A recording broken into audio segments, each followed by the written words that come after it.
one of Jason Clare's most original statements today has been the way he's responded to the 5 immediate steps that the Accord panel proposes.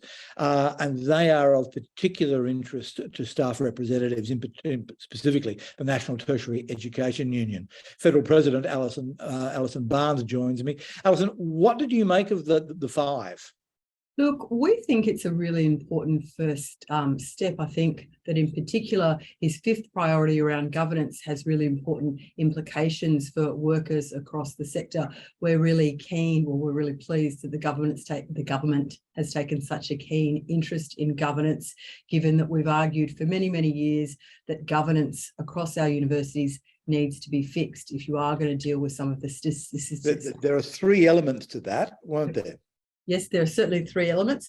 There's the first initial element where the government is putting together a working party of state education ministers to come up with a consensus around how it deals with governance across our issues. So we are cautiously optimistic, but we hope the government is able to wrangle those education ministers so that they can come up with an approach that genuinely deals with the problems that the sector faces.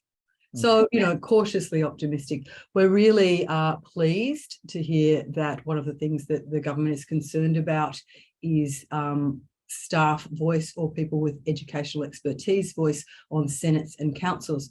We've argued for many years that it's a deeply disturbing trend across our university that staff voice, or people who work in universities, aren't heard on senates and councils. And it's a real sign of the increasing corporatisation of our universities. We really need those senates and councils to reflect, I suppose, the interests of staff and the interests of students, so that our universities are governed properly and deal with governance issues in an effective manner.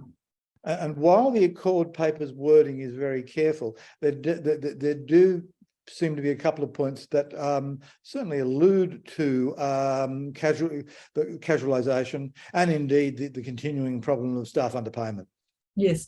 Look, I think the government has chosen its words carefully, but in talking about the need for university management to be exemplary employers, I think that squarely looks at those issues that affect staff, whether they be insecure work or wage theft that arises from the prevalence of insecure work across our sector. So for the National Tertiary Education Union, that is perhaps the area that is, along with, I suppose, those employee or those voice on staff on senates and councils, that is one of the things that we are most interested in, ensuring that those problems are dealt with, and university management do, I suppose, ensure that conditions at universities are good. Expanding access through a new loan system. Look, all of the 5 recommendations we are tentatively, enthusiastic about. I think anything that you can do that ensures greater sustainability and equitability of access for students is a good thing. Alison, I know you've got something on right away. I'll let you go. Thanks, Alison Barnes. Thanks, Stephen.